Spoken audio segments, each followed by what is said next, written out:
Let's move to Thank you. another issue, this time health. Just recently, I think about 3 days ago, the Minister of Health, Ali Pate, announced that Nigeria is losing about $1.1 billion annually to malaria, and that's due to reduced productivity, increased healthcare expenses, and the exacerbation of poverty. That was his message during the inaugural meeting of the advisory on malaria elimination in Nigeria. He also said Nigeria accounts for 27% of global malaria cases and 31% of global malaria deaths, and that's with over 180,000 Nigerian children under 5 dying from the disease in 2022. The first was to establish this body, which will be independent, which will be candid, which will advise us on how best to drive forward towards our objective of accelerating Nigeria's progress on malaria elimination, whether it's reducing the prevalence or halving the mortality or expanding access to prevention and treatment. And that's why I'm congratulating you for this swap that you have. And that's putting malaria in, putting immunization, strengthening your health system, which is really what is so important in Nigeria. Because I've been here for polio also, and I know the immunization system, the health system, how you've tried to bring it on its own with different, whatever you've been putting. Now, for more on this, founder, Love for Health Organization, Dr. Yusuf Harun, joins me via Zoom from Lagos. Good to have you join us. Thank you very much. It's a pleasure. So this is quite interesting, and I say that because a lot of people can tie malaria to deaths and population, but not necessarily to GDP. And so when you tie that to GDP, it becomes really interesting. Speak to that for us, how that connection. I know the Minister of Health and Social Welfare has spoken to it, but just expand on that for us. This is a very beautiful correlation. Firstly, we should be aware that in the whole world, the leading cause of any animal death to human beings is mosquito, which transmits this malaria infection, together with other infections like dengue fever. Malaria is the leading cause of animal death in humans. It is associated to GDP because countries with high level of malaria parasites and prevalence of pandemic are countries with low GDP. Example is the Democratic Republic of Congo, Mozambique, and Uganda. But the question I have is, Nigeria is a country with a high GDP. Currently, the GDP of Nigeria even increased astronomically. Ironically, the prevalence of malaria is also increasing. So this is worrisome for us in the healthcare system. And I believe that the medical Ministry of Health, the medical team, the doctors, those in the government should also take this seriously. And we shouldn't play politics with health.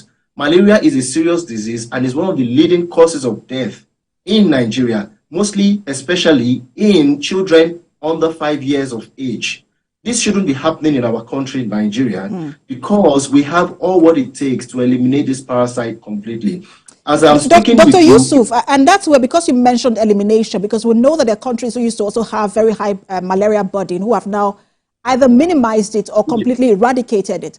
But for Nigeria, it still seems to be a struggle. We still have the highest burden. Why is it so difficult to tackle malaria in the country? Egypt is a good example of what you talked about. In October 2024, just a month ago, the World Health Organization formally declared that Egypt is malaria-free. So if Egypt can achieve this goal in Africa, why can't we, Nigeria, achieve this? Another country that has achieved this is Algeria. Surprisingly, even Libya, which is a war-torn country, where they are fighting war, where it's politically unstable, they have also eradicated malaria. So why is Nigeria still endemic with malaria? So this is a problem which we have to face. And I have a suggestion for this. We shouldn't just look at malaria as treating it using anti-malaria drugs, taking chloroquine, taking artesunate, taking amodiaquine or ACT, or going to a pharmacy or going to hospital to do a malaria blood test and also treating it. We have to look at it on a community level, and also we have to look at it on the societal level, which includes GDP.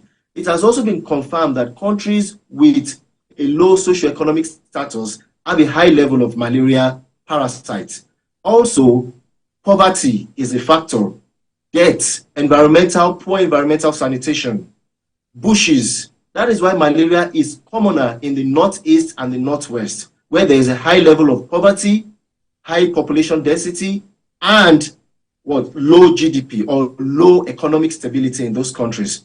So we have to focus on eradicating malaria based on economic levels, improving our sanitation, increasing the GDP, which we've already done. And it should also tell in our health system, the government should fund more in environmental health care, public health, environmental awareness, cleanliness, malaria parasites, and the mosquito in particular. Dr. Harun, again, because I have just like a minute or two left, I wanted to quickly come in, because you raised a very important point on how we should look at malaria, not just as a health issue, because most times it is left for the Ministry of Health. You also mentioned environment, to tackle.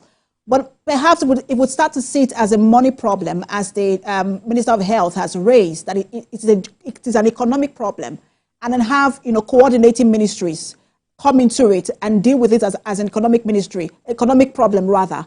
Would that be a solution rather than just looking at it as a health problem?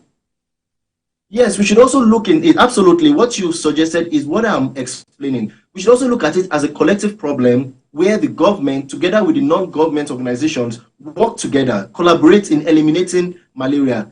10 years ago, there was this rollback malaria program organized by NGOs. Where are they today? We don't know.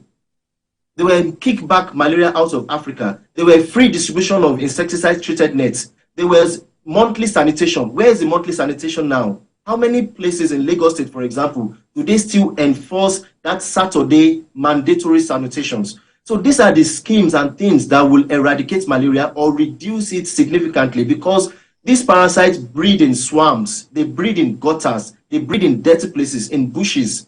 So we should make sure that apart from the government doing their efforts, we as individuals should make sure that we maintain proper, good sanitation to reduce the burden of malaria infection in our society. And I wanted to just give you 30 seconds, because that's what I have left, to quickly just talk to, is there a connection between, can we say there's a connection between poverty, the poverty rate of a country, and then malaria?